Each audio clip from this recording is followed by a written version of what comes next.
नमस्कार दोस्तों, आज का जो हमारा लेक्चर है इसमें नंबर सिस्टम का लेक्चर नंबर 4 है। तो इससे पहले हम 3 लेक्चर कंप्लीट कर चुके हैं, उनमें हमने प्रैक्टिस भी की है, उनमें हमने थ्योरी भी पढ़ी है। और आज का लेक्चर थोड़ा खास होने वाला है क्योंकि आज हम जो पढ़ने वाले हैं वो है यूक्लिड डिवीजन एल्गोरिथम। यूक्लिड जो गणितज्ञ का नाम था, यूक्लिड डिवीजन यानी भागफल जो भागकलन के बारे में है, और डिवीजन एल्गोरिथम प्रमेय का। तो ये जो यूक्लिड की विभाजन प्रमेय का है ये बड़ी ही कमाल की है और इसी के आधार पर आप जो है अपने भाग जो हम करते हैं, भाग देते हैं, वो इसी नियम से बंधे हुए हैं। यही वो नियम है जो हमारे भाग को बांधता है। आपने छोटी क्लास में भाग देना सीखा होगा, लेकिन आपको पता है जो भाग देना आपने सीखा है वो एक नियम से बंधा हुआ है। इस नियम का ही नाम यूक्लिड डिवीजन एल्गोरिथम है। यूक्लिड की भागकलन की प्रमेय का है, ठीक है ना। यही वो चीज है। और साथ में वर्ग पढ़ेंगे, वर्गमूल पढ़ेंगे, कई चीजें और भी आगे ऐड करेंगे। चलिए स्टार्ट करते हैं लेक्चर को, समय बर्बाद नहीं करते, सीधे लेक्चर पे आते हैं। आ जाइए, सबसे पहला ऐड करते हैं यूक्लिड विभाजन प्रमेय का। देखिए, समझिए और आनंद लीजिएगा, बड़ी मजेदार चीज है, बहुत मजेदार चीज है। मैंने तो बी जब अपने ग्रेजुएशन था, ग्रेजुएशन में शायद मैंने पहली बार ये सीखा था। इतने दिन भाग देना आता था, मुझे भाग देना आता था, लेकिन किसी ने नियम नहीं समझाया। ये वो है जो क्रिकेट तो खेल रहा है, जिसे क्रिकेट के नियम ज्यादातर पता नहीं है। तो वैसा ही कुछ मेरे साथ था, भाग देना आता था, लेकिन ये नहीं पता था कि भाग का भी अपना कोई नियम है क्या। वैसे ऐसे लगता था कि हाँ ऐसे ऐसे करते हैं, बस यही भाग होता है। फिर किसी ने जब पहली बार ये पढ़ा तो सरप्राइज हुआ कि यार ऐसे नहीं है, हर चीज जो है वो नियमों से बंधी हुई है। हमें नियम नहीं बताए जाते हैं, हमें सीधा कैसे किया जाता है ये बताया जाता है। जैसे कोई बाइक चला रहा है, उसे नहीं पता कि इसके अंदर एक कंबक्शन इंजन है या 4 स्ट्रोक इंजन है, 2 स्ट्रोक इंजन है, कैसे वो इंजन का दहन, कैसे वो ईंधन का दहन करता है, कैसे ऊर्जा उत्पन्न करता है। ये चीजें सिर्फ साइंस वाले बच्चों को जरूर पढ़ाई जाती है। बाकी आर्ट्स वाला बच्चा तो बस बाइक चला रहा है, उसे कुछ नहीं पता अंदर क्या हो रहा है, उसे कुछ भी नहीं पता कि उस मशीन के अंदर क्या हो रहा है। तो सेम वैसे ही कुछ होता है, जैसे मुझे भाग देना आता था, लेकिन मुझे नहीं पता था अंदर क्या चल रहा है। तो ये क्या था, ये किस तरीके से जुड़ा हुआ है, आइए समझते हैं। मान लीजिए आप 3 का भाग देते हैं 17 के अंदर, 17 में 3 का भाग देते हैं। तो जिसमें आप भाग देते हैं, जिसमें भाग देते हैं, ये कहलाता है भाज्य। जिसमें भाग दिया जाता है मतलब जो कटने वाला है, भाज्य जो कटने वाला है, न्यूमरेटर कहा जाता है इसको, न्यूमरेटर जिसका आप भाग दे रहे हैं। जिससे भाग दे रहे होते हैं उसे भाजक कहते हैं, भाजक। डिनोमिनेटर या फिर भाजक या डिवाइजर जो डिवाइड कर रहा है, भाग दे रहा है। एक तो है जिसमें भाग जा रहा है, एक है जो भाग दे रहा है। अगला होता है कितनी बार भाग गया, कितनी बार भाग गया। यहां साफ दिख रहा है कि 5 बार भाग जाएगा, 5 बार भाग जाएगा, 5 या 15 आएगा और नीचे 2 बचेगा। ये कहलाता है भागफल। इसे इंग्लिश में कहा जाता है कोशेंट। इस जो भाज्य है, न्यूमरेटर है, इसका नाम डिवाइडेंड भी होता है, कई नाम से जाना जाता है, जो भी ठीक लगे वो यूज कर लीजिएगा। लास्ट में जो बचता है उससे हमारे यहाँ मतलब जो शेष में बचा, जो अंत में बचा, शेष फल। और हमारे यहाँ हर चीज को फल ही माना जाता है, कर्मों का फल। तो जो बच गया वही फल है, तो शेष फल है। शेष बचा वही फल हुआ, तो शेष फल हुआ, जिसे इंग्लिश में रिमाइंडर कहा जाता है। ये जो चारों चीजें हैं, इन चारों चीजों में एक रिलेशन है। अगर आप ध्यान से देखें तो ये चारों चीजें आपस में कनेक्टेड है। आपका जो भाज्य है, जो भाजक है, जो भागफल है, जो शेषफल है, ये कनेक्टेड है। भाज्य बराबर होता है 17 जो है वो बराबर है, अगर आप भाजक को भागफल से गुणा करें, भागफल इंटू भाजक, भागफल इंटू भाजक प्लस शेषफल प्लस ये चारों आपस में कनेक्टेड है। अगर इनके नाम रख लें आप, प्यारे प्यारे नाम रख लें, तो ये थोड़ा और अच्छा सुंदर दिखने लग जाएगा। मान लीजिए मैंने नामों के साथ इसका नाम, ये जो है इसका नाम मैं रख लेता हूं P, इसका नाम मैं P रख लेता हूं, और जिसका भाग दे रहा हूं उसका नाम मैं Q रख लेता हूं, जो भाग आया उसका नाम S रख लेता हूं, जो शेषफल बचा उसका नाम R रख लेता हूं। तो नाम के आधार पे अगर मैं चलूं तो जो भाजक है, जो भाज्य है, जो जिसमें भाग गया है P, वो बराबर होगा, P बराबर होगा Q into S plus R। ये नियम सिर्फ इतना ही नहीं है, बहुत गहरा नियम है, अभी थोड़ी और इसकी गहराई बताऊंगा। नियम में बड़ी गहराई है। एक, जब आप भाग देते हैं, आपको याद होगा, आपने जरूर पूछा होगा कि सर भाग कब तक देना है, तो टीचर ने बताया होगा कि भाग तब तक देना है जब तक शेषफल जो है वो भाजक से छोटा नहीं आ जाए। भाजक के बराबर भी अगर आ रहा है तो एक बार और भाग दे दीजिएगा, बराबर भी आ रहा है तो एक बार और भाग दे दीजिए। भाग आपको तब रोकना है जब आपका शेषफल भाजक से छोटा हो। तो एक बात यहां पे ध्यान रखने वाली है कि R हमेशा Q से छोटा होता है, यानी जिसका आप भाग दे रहे हैं, जिसका आप भाग दे रहे हैं, जो भाजक है वो सदैव बड़ा होता है। सॉरी, शेषफल जो है, शेषफल से शुरू करते हैं, आर शेषफल है। शेषफल हमेशा छोटा होता है, हमेशा छोटा होता है भाजक से, क्योंकि अगर बड़ा बच गया तो एक बार और भाग लग जाता है। यानी भाग का रुकने का कारण ही यही है कि भाग तब तक चलता रहता है जब तक जो शेष बचता है वो शेष अगर भाजक से, जिसका भाग आप दे रहे हैं, उससे छोटा होगा तो ही वो उसका पीछा छोड़ेगा, वरना वो लास्ट दम तक उसका पीछा करेगा। लास्ट दम तक भाग चलता रहेगा, चलता रहेगा, चलता रहेगा, चलता रहेगा। अंतिम छोर क्या है? जब भाजक से छोटा होगा, तब जब वो माफी मांग लेगा, भाई साहब मैं छोटा आप बड़े, तभी भाग रुकता है। जब वो माफी मांगता है, भाई साहब आप बड़े मैं छोटा, तभी भाग रुकता है, वरना भाग पे भाग चलता रहता है। तो शेषफल छोटा होता है हमेशा, और तभी वो शेषफल कहलाता है। उसी दिन उसको फल मिल जाता है, वो शेषफल कहलाता है, जिस दिन वो भाजक से छोटा हो जाता है। क्लियर हुआ ये बात? पकड़ना है, मजाक है, लेकिन बात बहुत गहरी है। अच्छा, एक बात और है कि शेषफल जो है वो हमेशा 0 से बड़ा होता है। मतलब शेषफल कभी माइनस का नहीं होता। आप कहेंगे सर माइनस का क्यों नहीं होता? आपको याद है, आपको भाग देना सिखाया था तो कहा था भैया इस नंबर से ऊपर मत चले जाना, इस नंबर से ऊपर मत चले जाना, इस नंबर के बराबर आ जाना चलेगा, छोटा आना चलेगा। ज्यादा से ज्यादा कोशिश करनी है कि इसके क्लोज इसके नजदीक जाना है, लेकिन बड़ा कभी मत होना, इससे बराबर रहना है। अपने माता पिता से कभी बड़ा नहीं होना, क्योंकि है ना ये माता पिता ही है, इसमें भाग दे रहे बड़े हैं ये, तो इनके बराबर हो सकते हो, इनसे छोटे हो सकते हो, लेकिन इनसे बड़े नहीं हो सकते। तो इनसे छोटा नंबर आएगा यहाँ पे, ऐसा बड़ा है, इसके बराबर का आएगा।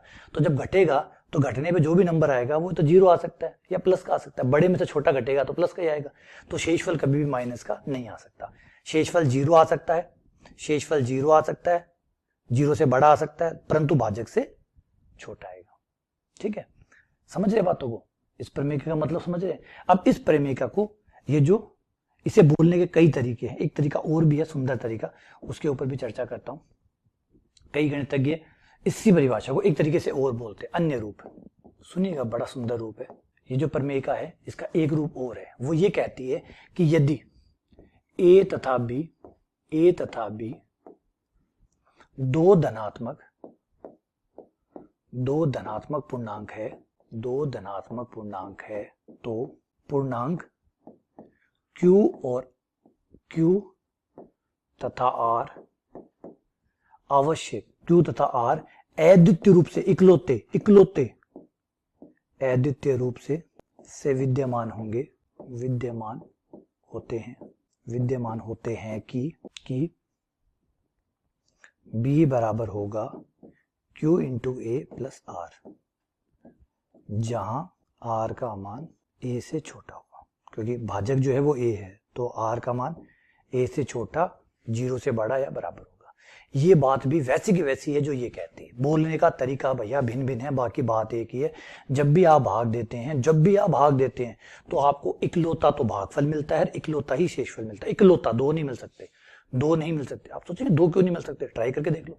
दो इसलिए नहीं मिल सकते कि जब आप भाग देंगे तो आपका शेषफल है, शेषफल जब छोटा होगा इससे, जब भाजक से छोटा होगा, Q जो है, जब ये जो R है जब Q से छोटा होगा तो यहाँ पे इकलौता ही नंबर आएगा, इसके अलावा कोई दूसरा। क्योंकि इससे 5 से छोटा नंबर लेंगे तो शेषफल जो है वो 3 से बड़ा आ जाएगा, और आपको शेषफल जो है वो 3 से छोटा रखना है। शेषफल 3 से रखने के लिए 5 ही रखना पड़ेगा, कोई और उपाय नहीं है। ट्राई करके देख सकते हैं आप, ट्राई करके देख लीजिए। यहाँ 4 रखिए, 4 रखेंगे तो जो शेषफल होगा वो Q से बड़ा आ जाएगा, वो शेषफल नहीं माना जाएगा। तो शेषफल अगर लाना है, मतलब Q से छोटा लाना है, तो आपको भाग 5 बार ही देना पड़ेगा। इसका मतलब है कि भागफल और शेषफल अद्वितीय होते हैं। दो जोड़ों के लिए जो भाजक और भाज्य है, उन दो संख्याओं के लिए हमेशा भागफल और शेषफल नियत होते हैं, फिक्स होते हैं, हमेशा फिक्स होंगे, चेंज नहीं कर सकते। अगर आप दो नंबर बता रहे हो मुझे, एक कह रहे हो कि 17 है और एक 3 है, ये भाज्य हो गया और ये भाजक हो गया, तो इनके लिए भागफल और शेषफल भी फिक्स हो गए। ये हमेशा फिक्स रहते हैं, चेंज नहीं होते, इकलौते होते हैं। यानी 17 में आप जर्मनी चले जाएं, हॉलैंड चले जाएं, स्कॉटलैंड चले जाएं, 17 में जब भी 3 का भाग लगेगा 5 बार ही जाएगा, शेषफल 2 ही बचेगा। चाहे आप यहां भाग लगाइए और चाहे आप कैलिफोर्निया में, फ्लोरिडा में सबसे अंतिम छोर है, वहां जाके भाग लगाइए, भाग 5 ही बार जाएगा, शेषफल 2 ही बचेगा।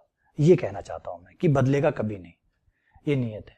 अब इसका फायदा ये है इस फॉर्मूले का कि इन चार में से एक भी भैया गुम हो जाए तो इन्होंने अमर अकबर एंटनी की तरह अपने जो है गले में एक लॉकेट पहना हुआ है। तो अगर इनमें से कोई भाई बंधु गुम हो जाए चार में से, तो तीन अगर पता है आपको तो चौथा अपने आप निकल जाएगा। इस पे मान रख दीजिए, चौथा बाहर आ जाएगा, टपक बाहर, टपक बाहर, क्योंकि फॉर्मूला है, मान रखो।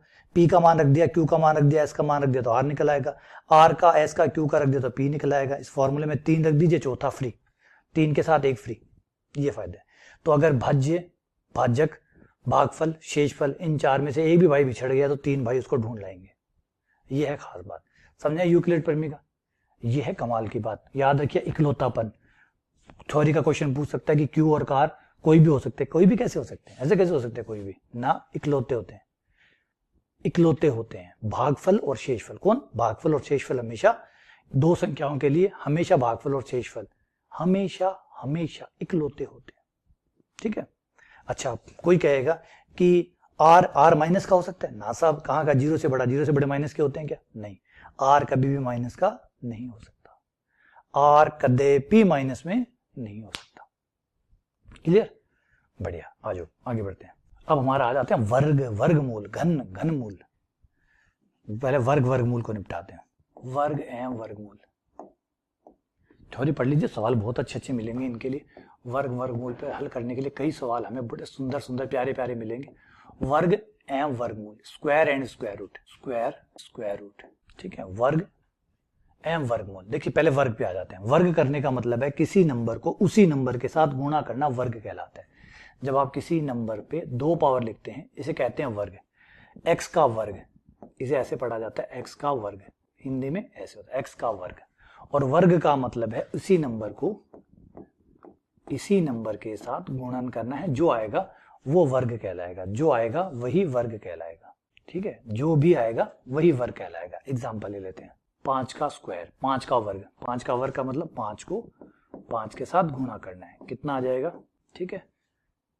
2.1, 2.1 का वर्ग 4.1, ये है वर्ग। वर्ग का मतलब हुआ खुद को खुद से गुणा करना, खुद की खुद से गुणा ही वर्ग कहलाता है ना। कुछ टेबल है छोटी सी, वो जरूर याद कर लीजिएगा। नॉर्मली कम से कम 20 तक के जो वर्ग है वो प्लीज याद कर लीजिएगा, बहुत अच्छा रहता है।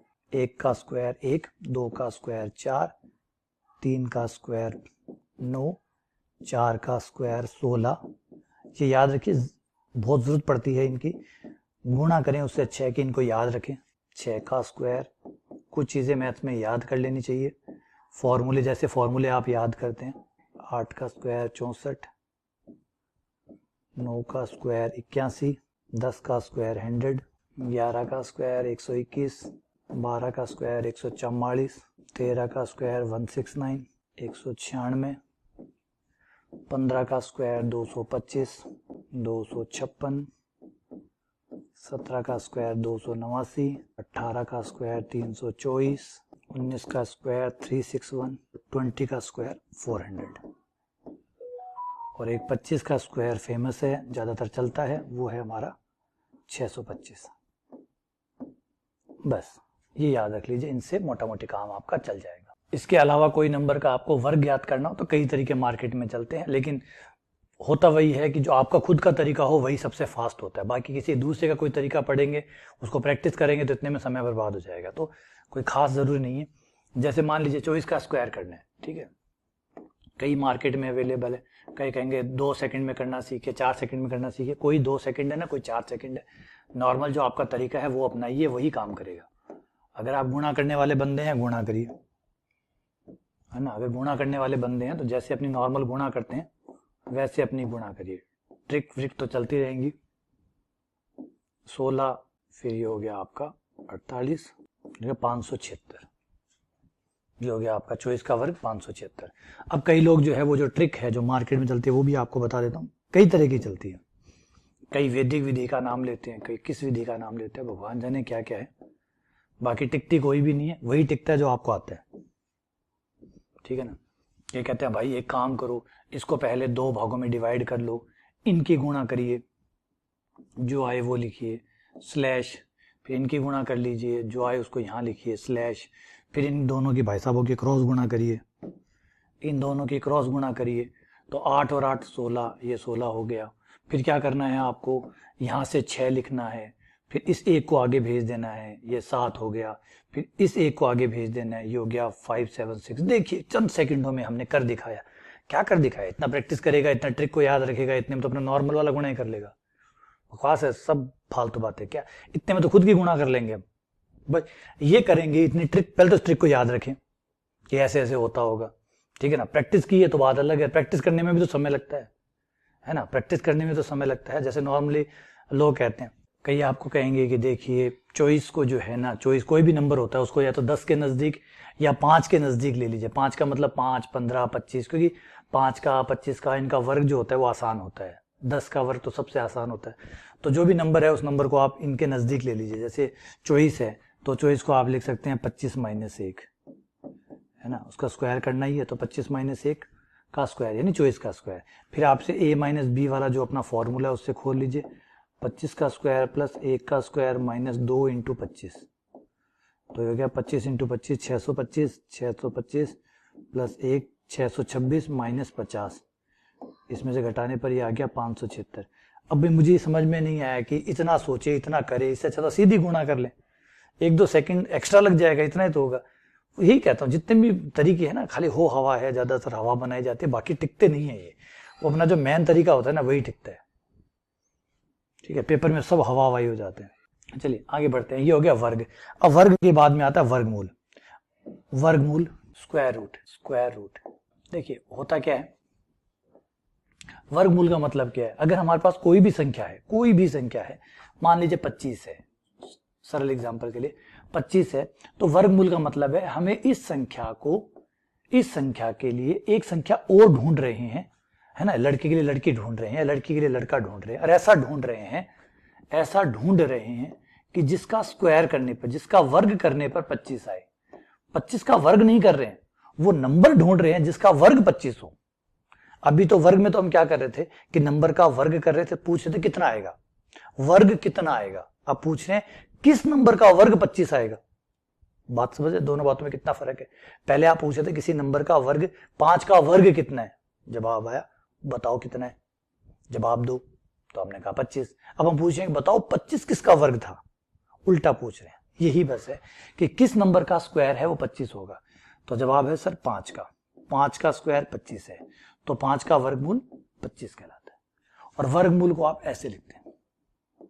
तो वर्गमूल क्या हुआ, वर्गमूल क्या हुआ, वर्गमूल का मतलब होता है वह संख्या जिसको अपने आप से गुणा करने पर आपको दी गई संख्या प्राप्त हो जाए। जो दी गई संख्या जैसे 25 है, 25 आपको प्राप्त हो जाए, 25 आपको प्राप्त हो जाए। और भाषा में बोले, भाषाएं बोलने की बहुत है, जितने चाहे बोल लीजिए, आप एक पकड़ लीजिए अपने हिसाब से, जो आपको सुविधाजनक लगे उसको पकड़ लीजिए। क्या कहना चाहते हैं, एक तरीका तो ये है कि हम ऐसा नंबर ढूंढ रहे हैं जिसका वर्ग वो संख्या आ जाए जो हमसे पूछा गया। जैसे 25 पूछा गया, तो कौन सी, हमसे ये पूछा जा रहा है कि कौन सी संख्या का वर्ग 25 है, संख्या पूछ रहा है, वो संख्या पूछा है जिसका वर्ग 25 है। 36, तो किस संख्या का वर्ग 36 है, कौन सी संख्या का वर्ग 64 है, तो वो नंबर पूछ रहा है हमसे किसका वर्ग इतना है। या फिर हमसे पूछा है कि 25 को इस तरीके से, 25 के लिए इस तरीके से 2 टुकड़ों में बांटिए इसको कि उनको सेम नंबर हो दोनों, और गुणा करने पर 25 आए, गुणा करने पर, ठीक है।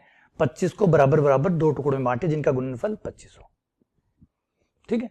तो कुल मिला के एक ही चीज है, बोलने का तरीका अलग अलग है। ध्यान से समझते हैं इसको, थोड़ा सा और काम करते हैं। अगर x का स्क्वायर, अगर x का वर्ग y है तो y का वर्गमूल x है। अगर दशरथ के पुत्र राम है, दशरथ के पुत्र राम है, तो राम के पिता दशरथ है। रिलेशन दोनों साइड में होता है।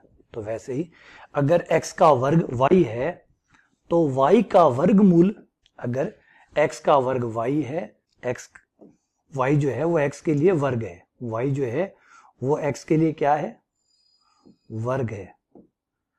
तो y x के लिए क्या हुआ, वर्गमूल हुआ। एक भैया वर्ग है तो एक वर्गमूल है, एक वर्ग है तो एक वर्गमूल है ना। राम दशरथ के लिए पुत्र हुए तो दशरथ राम के लिए पिता हुए, वही एक वर्ग है एक वर्गमूल है। तो एक्स वाई का क्या रिलेशन हुआ, वाई जो है वो एक्स का वर्ग है और एक्स वाई का क्या है, वर्गमूल है। पूछा गया है पेपर में। ऐसे अब लग रहा है सर अब तो कंफ्यूज कर रहे हो, कंफ्यूज नहीं कर रहा हूँ, पेपर वाला जानबूझ के घुमाता है चीजों को। ये लिखता है कि एक्स स्क्वायर बराबर वाई है, तो बताइए वाई एक्स का कौन हुआ? हम आपके हैं कौन? हम आपके हैं कौन? पूछा गया है पेपर में, सीटेट के पेपर को उठा के देखिए, क्वेश्चन कराऊंगा तब दिखाऊंगा आपको। पूछा गया है कि कौन है बताओ, अगर एक्स वाई का वर्ग है तो वाई एक्स का कौन हुआ? तो वाई एक्स का, है ना, इस तरीके से पूछा गया, तो ध्यान रखिएगा। चलिए कुछ वर्गमूल है वो याद कर लेते हैं। जो उल्टे हमने वर्ग याद किए थे वही वर्गमूल में आ जाएंगे, वो याद कर लीजिए। 1 का वर्गमूल 1 होता है, 4 का वर्गमूल 2 होता है, 9 का वर्गमूल 3 होता है, 16 का वर्गमूल 4 होता है, 25 का वर्गमूल 5 होता है, 36 का वर्गमूल 6 होता है, 64 का वर्गमूल 8 होता है, 81 का वर्गमूल 9 होता है, 100 का वर्गमूल 10 होता है, 121 का वर्गमूल 11 होता है, 144 12 होता है, 169 का 13 होता है, 196 का 14 होता है, 225 का 15 होता है, 225 का 15 होता है, 256 का 16 होता है, 289 का 17 होता है, 324 का 18 होता है, 361 का 19 होता है, और 400 का 20 होता है, 625 का 25 होता है, 576 का 24 होता है। थोड़े से और याद करने चाहें तो कर लीजिए, बढ़िया है, काम ही आते हैं। अब कुछ वर्गमूल, खास वर्गमूल, कुछ दशमलव में, ये तो पूरे पूरे पूर्णांक वाले दशमलव है। अब कुछ नंबर जो बीच में बच गए उनके हमने इसलिए नहीं लिखे क्योंकि वो दशमलव में आते हैं। जैसे 2 का वर्गमूल है, दशमलव में आएगा, 3 का वर्गमूल दशमलव में आएगा, 4 का पूरा आ गया, 5 का दशमलव में आएगा, 6 का दशमलव में आएगा, कुछ दशमलव में आएगा। कुछ दशमलव वाले भी याद कर लीजिए भाई, पेपर में कई बार इनकी जरूरत पड़ती है। √2 की तो खास तौर पे 1.414 और फिर डैश डैश चलता रहता है, खत्म नहीं होता, लेकिन 3 दशमलव तक याद कर लीजिए। √3 1.732 और डैश डैश डैश। 5 का 2.236, 6 का 2.449, 7 का 26475, 8 का होता है 2√2, 2√2 जो आप यहां से निकाल सकते हैं 2.828। 9 का पूरा हो ही गया, 10 का और 3, 16, 22, बस खत्म करिए यहाँ तक, इतना रख लीजिए काफी है। कुछ वैसे तो √2, √3, √5, 3 से भी काम चल जाता है, लेकिन अगर याददाश्त अच्छी है, याद रख सकते हो तो 10 तक याद रखिए, जो कि बार बार काम में आते रहते हैं। तो ये हो गए हमारे वर्गमूल। अब नॉर्मली हम वर्गमूल जो निकालते हैं वो 2 तरीके से वर्गमूल निकालते हैं। वर्गमूल निकालने की जो विधियां हैं उनकी बात कर लेते हैं। वर्गमूल की विधियां, वर्गमूल निकालने की 2 विधियां हैं। एक है गुणनखंड विधि, आप फैक्टर करके टुकड़े करके निकालते हैं, ये ज्यादा प्रभावी नहीं है। गुणनखंड विधि, ये विधि ज्यादातर तभी काम करती है जब संख्या के गुणनखंड संभव हो। दशमलव वाली पे या टुकड़े नहीं होते हो उसमें ये काम नहीं करती। दूसरी है भाग विधि, ये हमेशा 100% कारगर है। भाग विधि यानी डिवीजन मेथड। देखिए डिवीजन मेथड हमेशा काम करता है, प्रभावी है। ये तब भी काम करेगा जब पूर्ण वर्ग होगा। पूर्ण वर्ग किसे कहते हैं पहले समझ लीजिए। पूर्ण वर्ग, होल स्क्वायर, पूर्ण वर्ग तब होता है जब किसी नंबर का वर्गमूल आप निकाले वो दशमलव से मुक्त हो, दशमलव ना आए। पूर्ण वर्ग है ना, जैसे 25 का वर्ग जो है वो पूर्ण होता है। 25 का वर्गमूल जो आप निकालते हैं तो पूरा पूरा 5 आता है, कोई दशमलव नहीं आता। वहीं अगर आप 25 की बजाय किसी और का निकालें, जैसे 2 का निकालें, तो वो पूर्ण वर्ग नहीं आता, 1.414 दशमलव में आता है, और कभी भी पूरा होता भी नहीं है, कभी पूरा होता भी नहीं है। तो पूर्ण वर्ग किसे कहते हैं? जिसका वर्गमूल पूरा पूरा आता है, बिना दशमलव के आता है, पूर्ण वर्ग संख्या कहलाती है। और जिसका वर्गमूल दशमलव में आता है, एक बार दशमलव में आने लगता है तो फिर चलता ही रहता है, फिर खत्म नहीं होता। एक बार दशमलव में, वर्गमूल की खासियत है कि अगर एक बार दशमलव में आने लग गया तो फिर चलता ही रहता है, ठीक है ना। तो थोड़ा सा इस बात का ध्यान रखिए। 2 का वर्गमूल, 3 का वर्गमूल, आप देखेंगे कि वर्गमूल एक बार चलने लग गया तो चलते रहेगा, लेकिन इस बात को थोड़ा सा ठीक करिएगा। कई बार बच्चे जो है गलत चीजों को समझ लेते हैं और गलत से फिर नुकसान हो जाता है। जैसे 0.25 है, अब 0.25 जो है इसका वर्गमूल जो है वो 0.5 आता है, तो आप कहेंगे सर ये तो नहीं चला, देखिए ये तो चलता ही नहीं, तो रुक गया यहाँ पे। तो बेटा समझिए मैं किन के बारे में बोल रहा हूँ, मैं पूर्णांकों के बारे में बोल रहा हूँ। पूर्णांकों की खासियत ये है कि जो पूर्णांक होते हैं 1 2 3 4 5 6, इनके वर्गमूल या तो पूरे पूरे आ जाएंगे, और पूरे पूरे नहीं आए तो फिर दशमलव में चलते ही रहते हैं। इनमें ऐसा नहीं होता कि 2 दशमलव या 3 दशमलव के बाद में वर्गमूल खत्म हो गया। अगर किसी का दशमलव के बाद वर्गमूल खत्म हो रहा है तो वो नंबर भी दशमलव का है, वो नंबर भी कोई दशमलव का रहा होगा तभी हुआ होगा, वरना पूर्णांकों के साथ खासियत है। मैं ये जो बात बोल रहा हूँ ये सिर्फ पूर्णांकों के लिए है कि पूर्णांकों की खासियत ये है, पेपर में ऐसे क्वेश्चन बनते हैं छोटे छोटे, पूर्णांकों का वर्गमूल जो होता है वो या तो पूर्णांक होता है या फिर अपरिमेय संख्या होती है, वो चलती रहती है, कभी खत्म नहीं होता। इसे नॉन टर्मिनेटिंग कहते हैं, नॉन टर्मिनेटिंग। टर्मिनेट मतलब खत्म नहीं होने वाला, नॉन मतलब नहीं होने वाला, नॉन टर्मिनेटिंग जो कभी खत्म नहीं होगा, चलता रहेगा। या तो वर्गमूल आएगा टर्मिनेटिंग, टर्मिनेटिंग मतलब खत्म ही हो गया, कोई वर्गमूल नहीं, कोई दशमलव नहीं, या फिर 1 दशमलव या 2 दशमलव के बाद रुक गया, इस टाइप को, और या फिर नॉन टर्मिनेटिंग।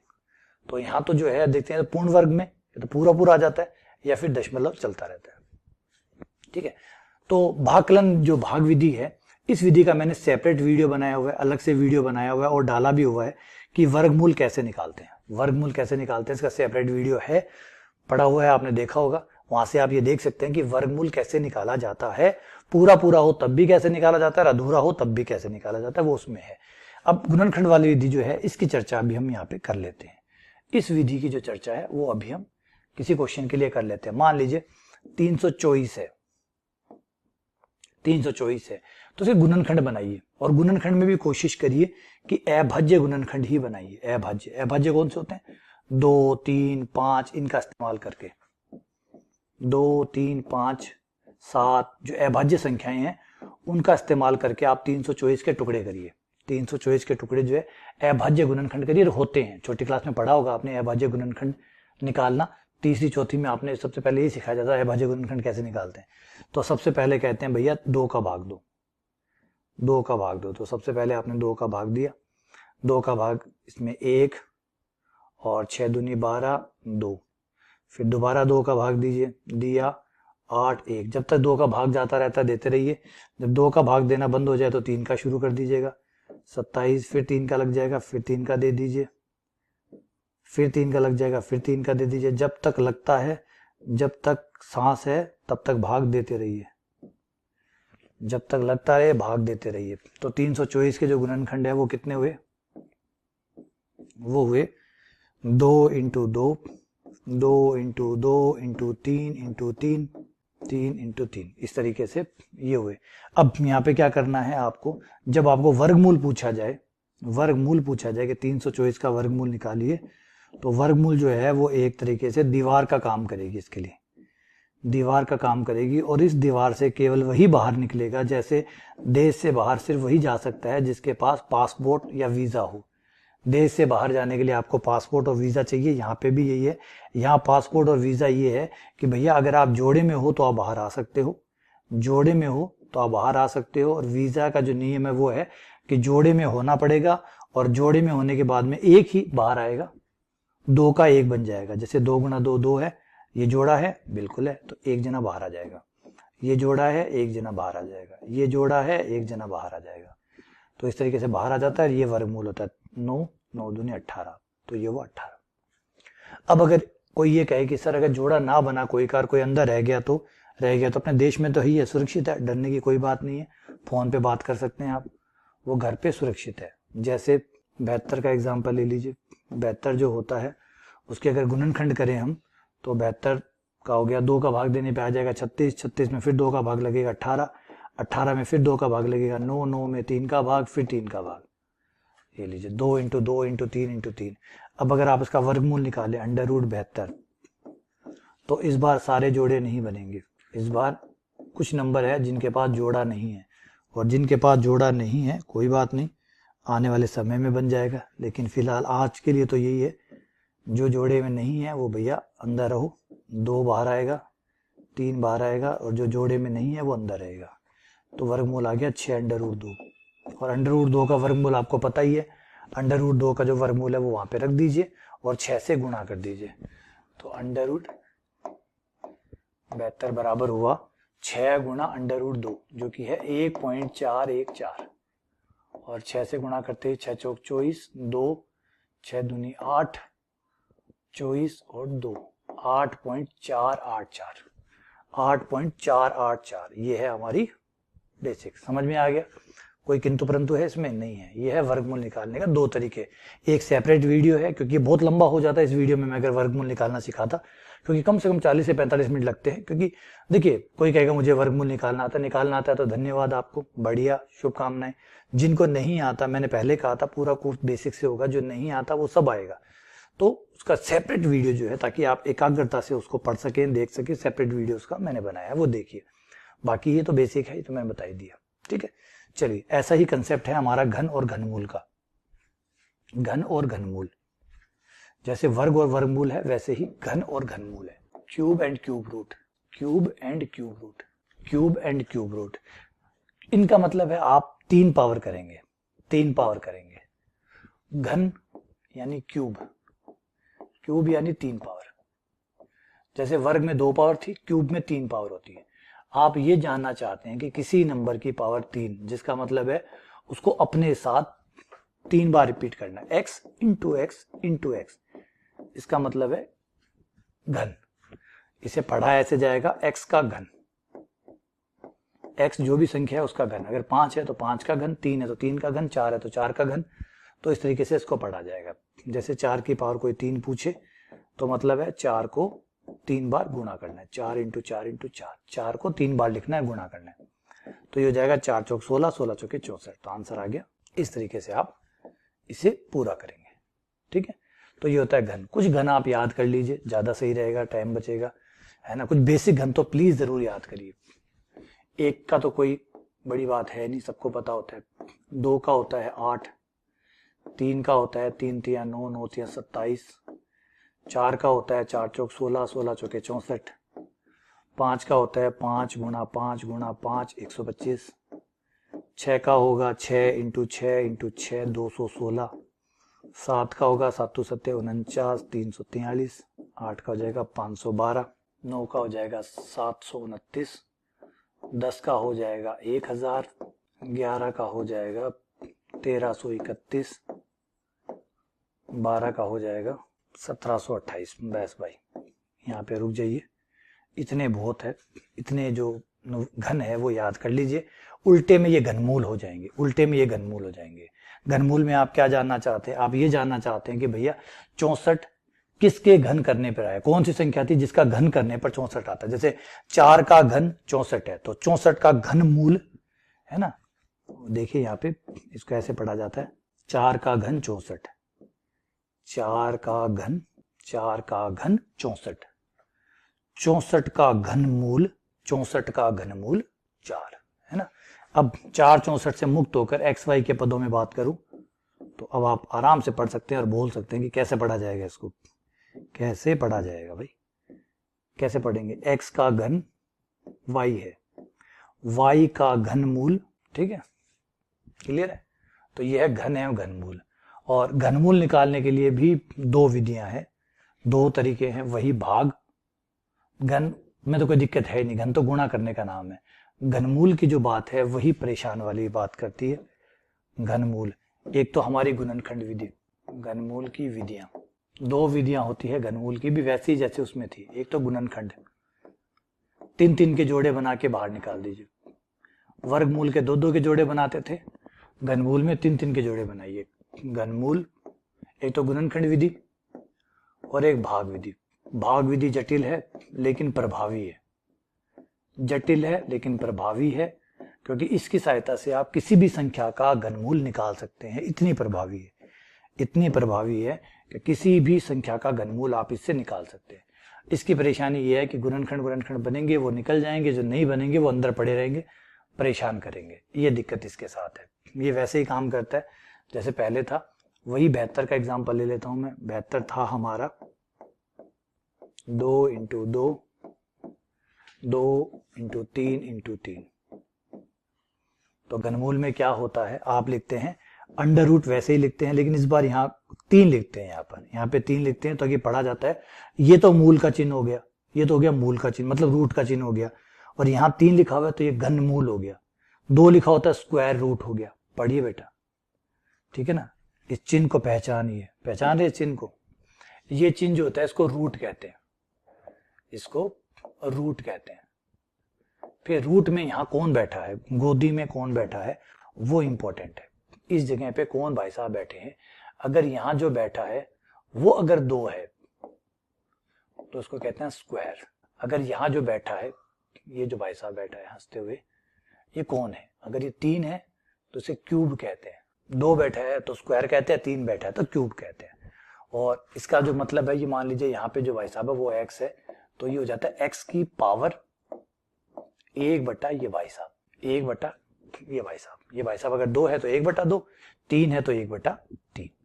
ठीक है, तो इस बार ये कहना चाहता है कि भैया जो 3-3 के जोड़े में, उस समय कह रहा था 2-2 के जोड़े में, इस बार कह रहा है जो 3-3 के जोड़े में वो तो बाहर निकल जाएंगे और जो 3 का जोड़ा नहीं बनाएंगे वो अंदर पड़े रहेंगे।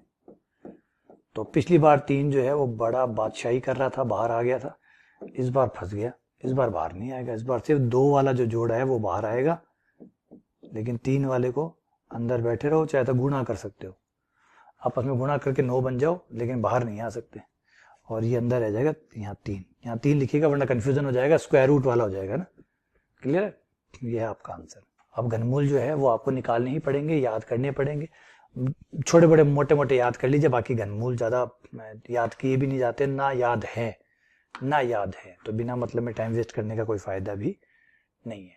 क्लियर है यहाँ तक? ये हो गया। चलिए अब इस पे जुड़े हुए जो सवाल है थोड़े से वो कर लेते हैं ताकि इस टॉपिक को कंप्लीट किया जा सके। अब थोड़े से प्रैक्टिस क्वेश्चन कर लेते हैं, वर्ग और वर्गमूल पे practice question. Question number 1 try करिएगा आप खुद भी अपने स्तर पे। ये लीजिए, ये क्वेश्चन है, ट्राई करिए और बताइए कितना आएगा। वीडियो पॉज कर सकते हैं, अपने स्तर पे ट्राई करिए और बताइए कि आंसर क्या आएगा। और अगर आप कर चुके हैं ट्राई और देख लिया है आपने, तो चलिए स्टार्ट करते हैं। देखिए, सबसे पहले अंदर वाला जो पार्ट है वहां से शुरू होता है। गणित का सवाल की खासियत यही होती है, वो अंदर से शुरू होता है, बाहर से नहीं होता, अंदर से शुरू होता है, और ज्ञान भी अंदर से ही शुरू होता है। तो अंडर रूट 121 का वर्गमूल कितना होता है? जवाब है 11 होता है। कितना होता है? 11 होता है। तो ये हो जाएगा 11। तो 91 आपके बाहर है, प्लस अंडर रूट है 70 है, प्लस 121 का वर्गमूल है जो कि 11 है, तो 11 आ गया।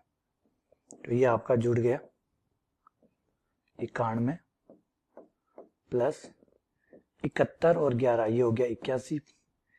81 का जो वर्गमूल है वो 9 होता है, 81 का वर्गमूल 9 होता है, तो ये 9 हो गया, यहाँ 9 आ गया। 91 और 9 मिला के हो गया 100, ये 100 आ गया। 100 का वर्गमूल होता है 10, तो इसका आंसर हुआ हमारा 10 इसका आंसर है। बढ़िया सुंदर क्वेश्चन था, है ना? सिंपल सा क्वेश्चन था लेकिन सुंदर था, पेपर में आया हुआ क्वेश्चन। हर क्वेश्चन जो मोटा मोटी मैं उठाता हूँ वो बड़े रिलायबल क्वेश्चन उठाता हूँ, ऐसे नहीं कि मतलब मन मर्जी के क्वेश्चन उठा लिए। ज्यादातर क्वेश्चन किसी ना किसी भर्ती प्रक्रिया से होकर गुजरे हुए क्वेश्चन है, वही मैं लेता हूँ। चलिए अगला क्वेश्चन नंबर 2, जैसा कि मैंने आपको हिंट भी दिया था इस क्वेश्चन के बारे में, ये है p का वर्ग q है, तो q p का क्या होगा? q p का होगा, क्या होगा? ये क्या कहलाएगा? राम दशरथ के पुत्र थे, दशरथ राम के पिता थे। तो अगर p q का वर्ग है, अभी मैं आपको लिख के दिखाता हूं, समझ में आ जाएगा। क्या कह रहा है? p का वर्ग q है, p का वर्ग q है, p का वर्ग बराबर है q। तो क्या हुआ, कैसे पढ़ा था हमने कि p का वर्ग q है, तो p का वर्ग q है, तो उल्टा चलेंगे तो क्या होगा? q का वर्गमूल p है, तो q का p क्या लगा? वर्गमूल लगा। तो जवाब है, सही जवाब है वर्गमूल स्क्वायर रूट है। तो अगर p का वर्ग q है, p का वर्ग q है, तो q जो है वो p के लिए क्या बनेगा? वर्गमूल होगा। ये है, पेपर में आया हुआ क्वेश्चन है, मैंने कहा ना घुमाता है। चलिए आगे बढ़ते हैं अगले क्वेश्चन पे। एक ऐसे क्वेश्चन भी बहुत पेपर में पूछे जाते हैं कि क्या जोड़े कि पूर्ण वर्ग बन जाए, क्या जोड़े कि पूर्ण वर्ग बन जाए। 89 33 04 में क्या जोड़े कि पूर्ण वर्ग बन जाए, ये क्वेश्चन है। तो अब आपको देखना है कि इसे पूर्ण वर्ग बनने से कौन रोक रहा है, कौन है जो रोक रहा है। रोक कौन रहा है? जो शेषफल होता है, वो शेषफल देखिए भाग देने से कौन रोकता है? अगर शेषफल 2 आ रहा है इसका मतलब 2 रोक रहा है, तो शेषफल को हटा दीजिए, शेषफल 0 कर दीजिए, भाग लग जाएगा। और शेषफल को 0 करने का मतलब उतना ही घटा दीजिए, जितना शेषफल है उतना घटा दीजिए, भाग लग जाएगा। दिक्कत तो यही होती है। आइए समझाता हूं, नहीं बात समझ में, कोई बात नहीं। 17 है, 17 में 3 का भाग दिया, कितनी बार गया? 5 बार गया। 15, कितना बचा? 2। तो जब तक शेषफल 2 आता रहेगा भाग नहीं जाएगा, जब तक शेषफल 2 आता रहेगा भाग नहीं जाएगा। तो ये जो 2 है ये एक्स्ट्रा है, जो शेषफल है वही एक्स्ट्रा है। अगर उसे कम कर दिया जाए संख्या में से तो भाग जाना शुरू हो जाएगा। 17 माइनस 2 बराबर 15, भाग जाएगा नहीं जाएगा? तो जाने लग जाएगा। तो इसका मतलब है जब भी वर्ग या वर्गमूल में दिक्कत, वर्गमूल में, घनमूल में दिक्कत आ रही हो तो आपको करना क्या होगा कि जो भी संख्या है उस संख्या में से जो शेषफल है उसको माइनस कर दीजिए। वर्गमूल है तो वर्गमूल में जो शेषफल आता है उसको घटा दीजिए, घनमूल है तो घनमूल में जो शेषफल आता है वो घटा दीजिए। उसको घटाते ही वो वर्गमूल भी पूरा वर्गमूल बन जाएगा, पूरा घनमूल बन जाएगा, और या भाग है तो पूरा भाग चला जाएगा। लेकिन याद रखिएगा वर्गमूल वाले में वर्गमूल वाला तरीका लगाइएगा, घनमूल वाले में घनमूल वाला तरीका, और भाग वाले में भाग का तरीका। अब कहेंगे पूरा पूरा भाग चला जाए तो 2 कम करिए, पूरा पूरा वर्गमूल चला जाए तो उसके हिसाब से करना पड़ेगा, घनमूल के लिए घनमूल वाले तरीका लगाना पड़ेगा। तो आइए इसमें देखते हैं, ये भाग वाला नहीं है, ये है वर्गमूल वाला। तो देखिए इसका वर्गमूल निकालते हैं और देखते हैं शेषफल क्या आ रहा है, उसे हटाने की कोशिश करेंगे। 89, 33, 0, 4। ठीक है, सबसे पहले बनते हैं 2-2 के जोड़े। याद है? नहीं याद है तो वीडियो देख लीजिए। पहले बनते हैं 2-2 के जोड़े, और जो लास्ट वाला जोड़ा होता है वो हमारा टारगेट पॉइंट होता है। भैया आ जाओ, तुम्हें टारगेट करेंगे, और तुम्हें टारगेट करने के लिए 9 का पहाड़े पे तुम टारगेट हो जाओगे। 9 नहीं 81 होता है, उससे पहले सब छोटे हैं। आ जाओ, तुम टारगेट हो गए। और 89 में से 9 गया, ये आ गया 8, और एक जोड़ा एक साथ उतरता है, जोड़े से चलती है, ये जोड़े से चलने वाली सरकार है। तो आपने क्या किया, 9 का पहाड़ा 9 बार चलाना ही पड़ता है। वर्ग में, वर्गमूल में आप पहाड़ा उतनी बार ही चलाते हैं। तो 9 और 9 का जोड़ हो गया 18। ये आप यहाँ रखेंगे, एक जगह खाली छोड़ेंगे। इस खाली जगह को भरने के लिए आप यहाँ पे क्या भर सकते हैं? दुआ, तिया, चौका, क्या भरें? क्या भरें? तो जो उसके क्लोज से क्लोज चला जाए, मतलब उसके बाद में अगला नंबर डालें तो बड़ा ही हो, फिर बराबर नहीं आए, छोटा नहीं आए, फिर बड़ा ही आए। तो अगर मैं तिया भरता हूं, चौका, पंजा, छक्का, 6 भरूं तो 6 भरते तो ऊपर चला जाएगा, 6 भरते ही ऊपर चला जाएगा। 886 को 6 से 6 चंग 36, 3 8 चंग 48, 51, 5 11, बहुत ऊपर चला गया भाई। नहीं, पंजा भरिए, 5 पंजे 25, हंस लगी 2, 40, 2 42, 4 9, 925। ना साहब, ये भी ऊपर है, 5 भी ऊपर है, 6 भी ऊपर है। तो 4 ट्राई करो, 4 फिर बेस्ट होगा मेरे ख्याल से। 4 ट्राई करें तो 16, 32 और 33, 3 7, 736। 8 4 चौक 16, 8 चौक 32, 33, 3 736। ये 4 भरा 736, तो ये हो जाएगा 4 बार गया। घटाया तो ये हो गया 4 7 9, ऊपर से उतरा जोड़ा तो 4, और ये जुड़ के हो गया 188, एक संख्या खाली। अब इसमें कितनी बार और जा सकता है? 8 5 40, 5 बार तो नहीं, 4 ही बार लास्ट है, 4 ही बार लास्ट है। 4 बार, 4 चौक 16, 8 चौक 32 और 21, 8 चौक 32, 32 और 3 35, 3 7। तो ये आ जाएगा 94। 4 में से 6 गया, 14 में से 6 गया 8, और ये हो गया 9, 9 में से 6 गया 3, ये आ गया 1, ये आ गया 1। 1156 बच रहे हैं, और ये 1168 बच रहे हैं। यही शेषफल है। अब उतरने वाले सब बंद हो गए, जितने उतरने थे, जितने उड़ने थे उड़ गए। अब यही शेषफल है, तो इतने को कम कर देंगे तो इसका पूर्ण वर्ग बनना शुरू हो जाएगा। उतने को माइनस कर दीजिए, तो 89 33 04 में से माइनस करना होगा हमें 1168 को माइनस करना होगा, जो बचेगा वो आंसर होगा। ये हो जाएगा 8, 9 9 में से 6 3, और ये हो गया 2 2 में से 1 1, फिर ये दोबारा 3 में से 2 9 8, 89 21 68। यहाँ पे कहानी में कुछ गड़बड़ हो गई, भाग दे के देखना चाहिए था, कुछ गड़बड़ है। गड़बड़ क्या, बड़ी गड़बड़ है। यहाँ भाग जो था वो 4 बार के बजाय 5 बार जा सकता था। तो इसलिए अधिकतर चीजों को हाथ से लिख कर ही करें, मन में ना करें। मन में करने से गलतियां होती है, मन में ही रह जाती है चीजें। इसलिए 1 8 8 5 का भाग और लगेगा, 5 का भाग लगेगा, बड़ी आराम से लग रहा है इसके अंदर। तो 5 पंजे 25, 2 40, 2 42, 25 42 का 2 4 42 और 44, फिर 4 9। देखिए लग रहा है भाई, लग रहा है सारा ही गड़बड़ हो गया। ये आ गया 9 9 9 में से 2 गया 7 और ये हो गया 6 6 में से 4 गया 2 279। अब यहाँ से घटाने वाले में 279 घटाने, ये हो जाएगा 5। 9 में से 7 गया 2 2 में से 2 गया 0 3। ये वो नंबर है जो पूर्ण वर्ग होगा। देखिए एक चीज यहाँ पे एक सीख भी मिलेगी आप लोगों को कि जिनकी कैलकुलेशन कमजोर है, मेरी तरह बहुत से लोग हैं, लगभग हम बहुमत में हैं, सरकार बना सकते हैं, इतने लोग हैं जो गलतियां करते हैं, खासकर जोड़ बाकी में बहुत गलतियां करते हैं। मैं बहुत बड़ी गलतियां करता हूँ, अभी भी देखा होगा आपने, कहीं ना कहीं आपको दिख गई होगी कि समझ में आ रहा है कि सर नंबर्स में कमजोर है, नंबर्स में कमजोर है। बिल्कुल कमजोर हूँ, घटाने में कई बार होता है 10 में से 6 घटा रहा हूँ 3 लिख देता हूँ, तो ये त्रुटि बहुत रहती है। तो अगर आप भी इसी कैटेगरी में हैं, आप भी इस तरीके के हैं, तो हमेशा अपनी गलती को पहचाने कि आप इस तरीके से कमजोर है। कई है जो हमेशा फटाफट भी घटाते हैं तो बहुत सही घटाते हैं, जोड़ते हैं बहुत सही जोड़ते हैं। नॉर्मली छोटी छोटी गलतियां वो लोग नहीं करते, तो जो लोग ये नहीं करते वो सुपर पावर है। लेकिन जो लोग ये गलतियां करते हैं वो अपने कैलकुलेशन को क्रॉस चेक करे, अपनी कमी को समझे कि ये कमी है मेरी। इसलिए मैं जब भी करता हूँ नॉर्मली एक बार क्रॉस चेक और कर लेता हूँ। कई बार समझाने में ज्यादा बिजी हो जाता हूँ तो भूल जाता हूँ, वरना मैं जब भी कैलकुलेशन करता हूँ मुझे अपने आप पे पता है कि भाई मैं गलती करता हूँ, तो मैं उसको क्रॉस चेक जरूर करता हूँ। तो ये आदत आप भी डालिएगा, अगर आप मेरी कैटेगरी में है तो आपको ऐसा करना ही चाहिए। ठीक है, चलिए आगे बढ़ते हैं, अगले क्वेश्चन पे आते हैं। ऐसे क्वेश्चन बहुत अच्छे हैं, ये इस टाइप के क्वेश्चन जो है बार बार आते रहते हैं।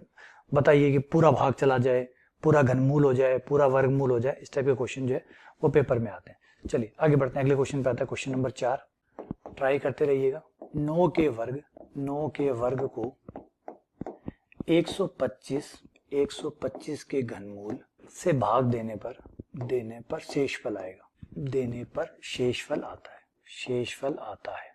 9 के वर्ग को 125 के घनमूल से, तो बात समझिए क्या कह रहे हैं।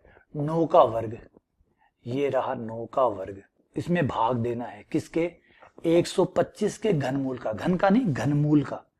तो 125 का घनमूल, ये रहा मूल, ये रहा घन, घनमूल।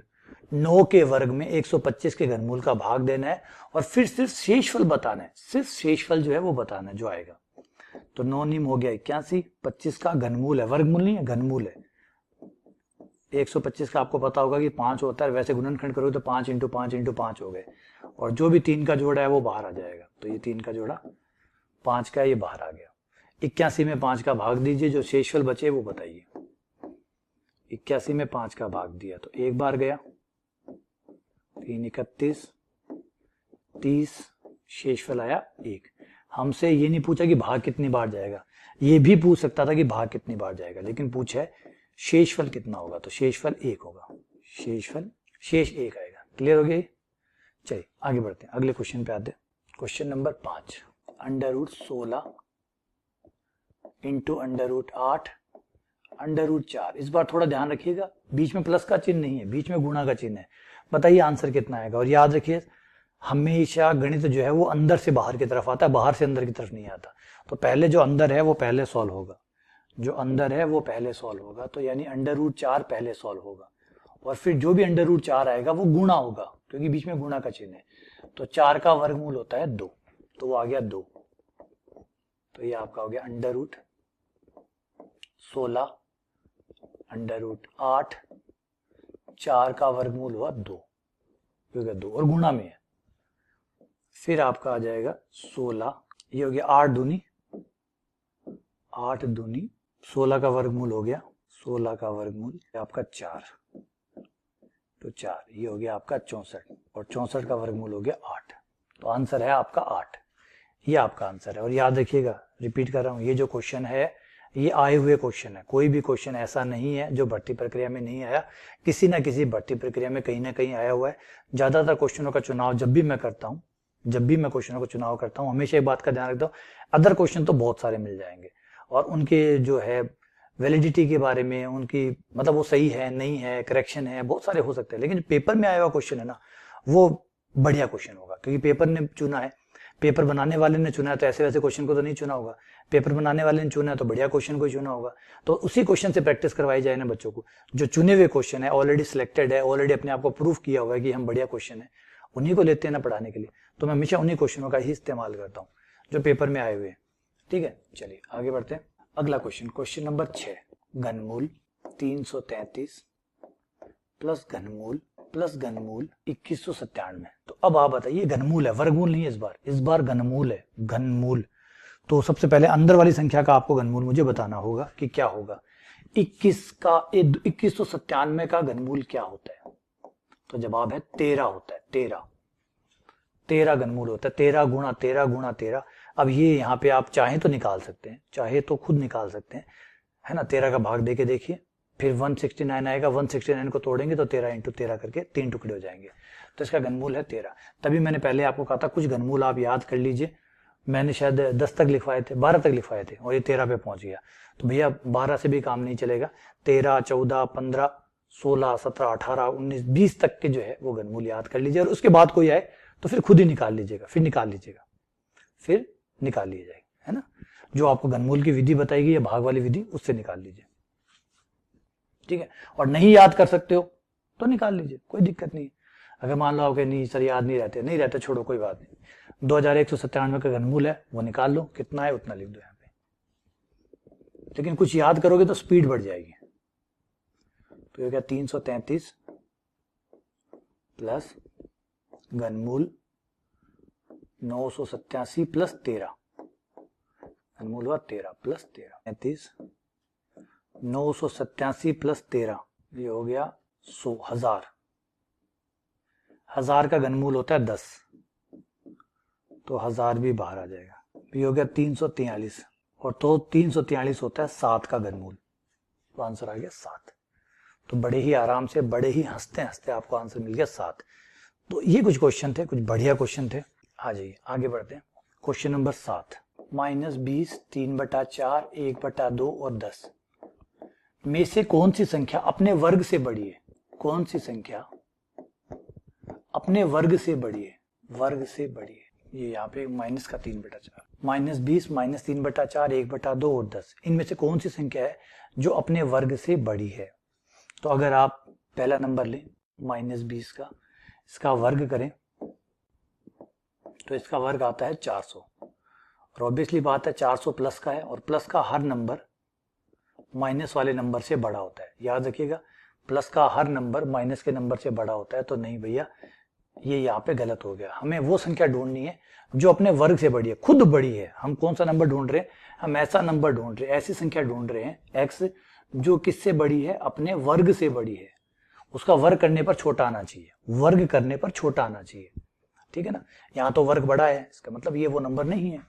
सेम ऐसे इसका करेंगे तो 9/16 आ जाएगा। 9/16 जो भी है तो प्लस का, और प्लस का हर नंबर माइनस के नंबर से बड़ा होता है। प्लस का हर नंबर माइनस के नंबर से बड़ा होता है। प्लस का हर नंबर, चाहे वो कोई भी हो, प्लस का प्रत्येक नंबर माइनस से बड़ा होता है। माइनस का नंबर चाहे कुछ भी हो, फॉर एग्जाम्पल माइनस के 5000 है, एक प्लस का 1 है, तो प्लस का 1 माइनस के 5000 से बड़ा है, क्योंकि वो प्लस का है। बस इतना ही बहुत है। प्लस का हर नंबर माइनस का बड़ा, माइनस वाले से बड़ा होता है। माइनस का नंबर चाहे कुछ भी क्यों ना हो, वो प्लस के हर नंबर से छोटा होता है। ठीक है ना, इस बात का ध्यान रखिएगा। तीसरे नंबर पे आते हैं 1/2 पे। 1/2 का वर्ग हो गया 1/4, और ये है 1/2। 1/4 का मतलब हो गया 0.25, 1/2 का मतलब हो गया 0.5। तो यहाँ पे 0.5 बड़ा है, 0.25 छोटा है। मतलब वर्ग छोटा है, संख्या बड़ी है। तो हमारा आंसर आ गया, यही है वो राइट चॉइस। सही आंसर ये है। ये भी गलत है, इसको भी चेक कर सकते हो। 10 का स्क्वायर 100 होता है, स्क्वायर बड़ा है। ठीक है, ये बात क्लियर हुई आपको? यहां तक क्लियर हुआ? अब एक बात हमेशा ध्यान रखिएगा, 0 से 1 के बीच में ऐसा ही होता है। 0 से 1 के मध्य, ना 0 लेना है ना 1 लेना है, 0 से 1 के मध्य ये घटना घटित होती है। जब भी आप 0 से, कोई भी नंबर अगर 0 से 1 के बीच में है, तो आपको हमेशा वो संख्या अपने वर्ग से बड़ी मिलेगी आपको। 0 से 1 के बीच में हर नंबर पे ऐसा घटना घटित होती है, ऐसी घटना घटित होती है। 0 से 1 के बीच में, 0 से 1 के बीच में कोई भी नंबर ले लीजिए, वो हमेशा बड़ा होगा, उसका वर्ग हमेशा छोटा होगा। और 1 के बाद में, और 1 पे क्या होता है, 1 पर संख्या और वर्ग दोनों बराबर होते हैं, क्योंकि वर्ग भी 1 आता है और संख्या भी 1 आती है, 1 पर ये बराबर होते हैं। और 1 के बाद जो भी नंबर आप लेंगे उसमें हमेशा स्क्वायर बड़ा आएगा, संख्या छोटी आएगी, वर्ग बड़ा होता जाएगा, संख्या छोटी होती जाएगी। ये नियम काम करता है। ठीक है, क्लियर हुआ आपको? ठीक है, चलिए आगे बढ़ते हैं। अगला कुछ बेसिक नियम जिसके ऊपर सवाल बनते हैं अंडर रूट से। अंडर रूट में आप क्या क्या नहीं कर सकते। नंबर 1, वर्गमूल के नियम। एक, वर्गमूल हमेशा धनात्मक संख्या का होता है। वर्गमूल केवल अऋणात्मक संख्या का ही होता है। वर्गमूल केवल अऋणात्मक संख्या का ही होता है। अगर कोई संख्या माइनस की ना हो तो ही उसका वर्गमूल होता है, वरना वर्गमूल नहीं होता। वर्गमूल केवल अऋणात्मक संख्या का ही होता है। वर्गमूल केवल अऋणात्मक संख्या का ही होता है। जो अऋणात्मक मतलब नेगेटिव ना हो, मतलब अऋणात्मक का मतलब क्या है बताया था मैंने। अऋणात्मक जो माइनस की ना हो, मतलब नंबर जो है वो 0 हो या 0 से बड़ा हो, माइनस का ना हो, केवल उसी का ही वर्गमूल संभव होगा। वर्गमूल हमेशा अऋणात्मक संख्या का ही संभव होगा।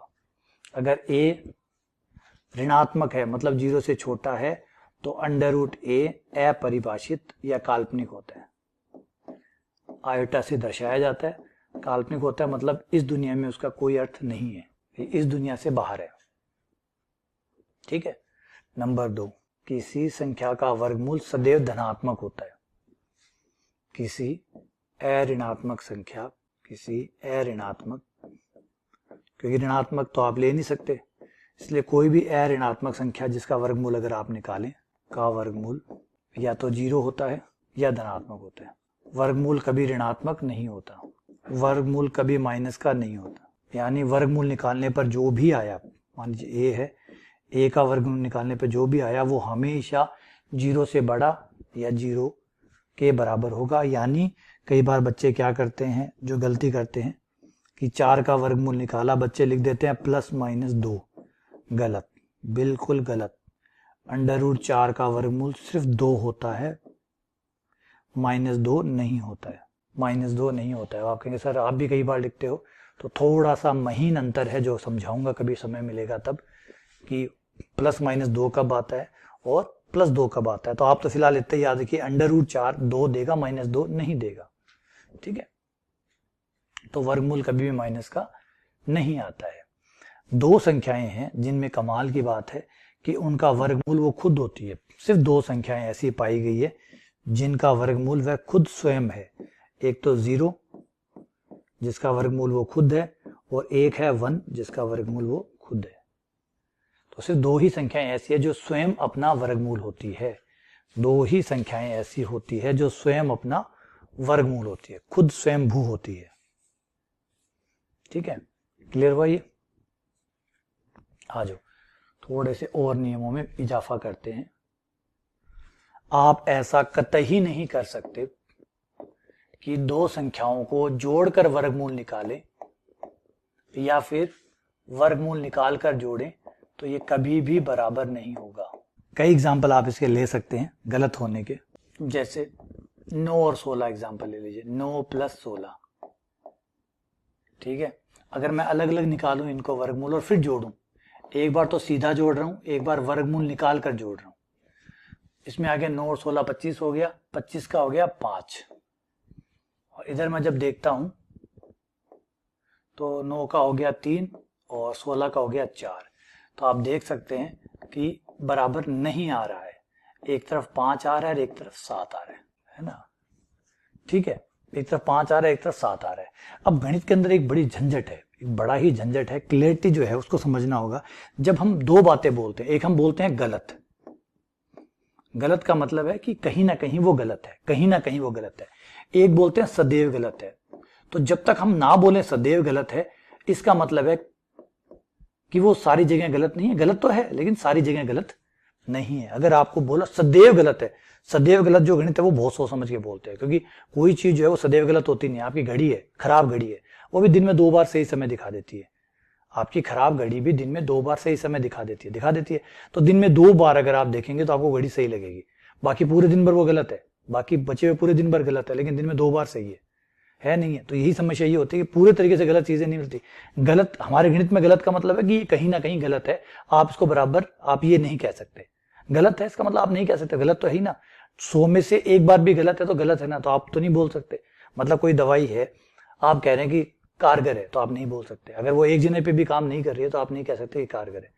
क्लियर है? तो सेम ऐसा ही यहाँ पे है कि भैया ये गलत है, और अब आपसे पूछे कि भाई बताओ, नॉर्मली ये गलत है, नॉर्मली ये ज्यादातर केसेस आप निकालेंगे तो गलत पाएगा, लेकिन कभी कभी ये सही हो सकती है, कभी कभी ये सही हो सकती है, लेकिन गणित तो गलत बोलेगी। गणित तो ये लिखेगी बराबर नहीं हो गया, आवश्यक नहीं है। गणित ऐसे बोलेगी कि इनका बराबर होना आवश्यक नहीं है। मतलब मैं आपको एक केस बता सकता हूं जब ये बराबर नहीं होंगी। तो कभी बताइए कब बराबर होंगी? कोई ऐसा केस हो सकता है जब ये बराबर हो? जब ये बराबर हो a प्लस बी बराबर हो रूट ए प्लस रूट बी के। तो ए केस है जब ये बराबर होंगी, वो है ए या बी में से कोई जीरो हो। जब ए या बी में से कोई जीरो हो, ए जीरो हो या बी जीरो हो, तो आपके ये दोनों बात बराबर हो सकती है। और ए या बी में से कोई जीरो हुआ, इसका मतलब 2 में से एक चीज होनी नहीं चाहिए। अगर दोनों चीजें विद्यमान है तब तो फिर ये बात कभी भी बराबर नहीं होगी, क्योंकि ए जीरो हो गया इसका मतलब ए होना ही नहीं चाहिए, बी जीरो हो गया इसका मतलब बी नहीं होना चाहिए। तो फिर दोनों में से एक को हटाओगे तभी इसका बराबर होगा। और जब एक चीज हट जाएगी तो रूट ए, अगर बी मान लीजिए जीरो है, बी जीरो हो गया तो रूट ए बराबर रूट ए, ये तो हर कोई जानता है कि रूट ए के बराबर होता है। क्वेश्चन तो ये है कि जब ए और बी दोनों ही जिंदा हो क्या तब बराबर होगा? तो जवाब है नहीं साहब। इसका मतलब है ज्यादातर केस में ये, अगर ए और बी दोनों ही जिंदा हैं, जिंदा होने का मतलब दोनों में से कोई जीरो नहीं है, तो फिर ये कभी बराबर हो ही नहीं सकता। इसका मतलब मैं कह सकता हूं कि अगर ए और बी दोनों ही जिंदा हैं तो सदैव ये बराबर नहीं होंगे, सदैव ये बराबर। ऐसा ही केस आपको माइनस वालों के लिए मिलेगा। ए माइनस बी बराबर नहीं होता है रूट ए माइनस रूट बी के, बराबर नहीं होता है। लेकिन याद रखिएगा यहाँ पे मैं ए को बी से बड़ा मान के चल रहा हूं, क्योंकि अगर ए को बी से छोटा लेके चलूंगा तो अंडर रूट में माइनस आ जाएगा। क्योंकि मान लीजिए ए 2 है बी 3 है, तो 2 में से 3 गया -1 आ जाएगा, और अंडर रूट माइनस का होता नहीं है, इसलिए ए बड़ा होना चाहिए बी छोटा होना चाहिए। थोड़ी सी सावधानी आपको बरतनी पड़ती है लिखते हुए, है ना। तो ये हो गया। अब गुणा के लिए भी ए गुणा बी जो है वो बराबर होता है रूट ए गुणा रूट बी। लेकिन शर्त है, इनके लिए भी शर्त है भाई। शर्त ये है कि ए 0 से बड़ा या बराबर, बी 0 से बड़ा या बराबर। ए और बी में से कोई माइनस का नहीं होना चाहिए, ए या बी में से कोई भी माइनस का नहीं होना चाहिए। ध्यान रखिए, कई बार बच्चे खेल खेलते हैं, ए या बी में से कोई माइनस ले लेते हैं और फिर कहते हैं लाओ अलग करके दिखाओ, तो उस केस में अलग नहीं होगा। अभी मैं समझा दूंगा, 1 मिनट रुकिए। अगर दोनों भाग में है तो भी ऐसा ही काम होगा, रूट ए अलग बटा रूट बी अलग। आप वर्गमूल निकाल के भाग दे सकते हैं या भाग दे के वर्गमूल निकाल सकते हैं, कोई दिक्कत नहीं है। ए जो है वो प्लस का होना चाहिए, बी जो है वो भी प्लस का होना चाहिए, लेकिन बी 0 नहीं होना चाहिए। बी पे बराबर का चिन्ह नहीं लगाया, क्योंकि बी 0 अगर हो गया तो बट्टे में 0 आ जाएगा, और बट्टे में 0 आने से भयानक परिणाम होते हैं, परले आ जाती है। तो ऊपर वाला 0 हो कोई दिक्कत नहीं, नीचे वाला 0 नहीं हो सकता। इस केस में ए और बी दोनों ऊपर थे तो दोनों 0 भी हो तो कोई दिक्कत नहीं है। ठीक है, ये 4 नियम है। इन नियमों पे एक बात जो आपको याद रखनी है वो ये है, कई बार खिलाड़ी जो है, खिलाड़ी भाई साहब ऐसे करते हैं कि क्या ऐसा किया जा सकता है -a गुणा बी बराबर -a गुणा -b? तो जवाब है साहब नहीं किया जा सकता।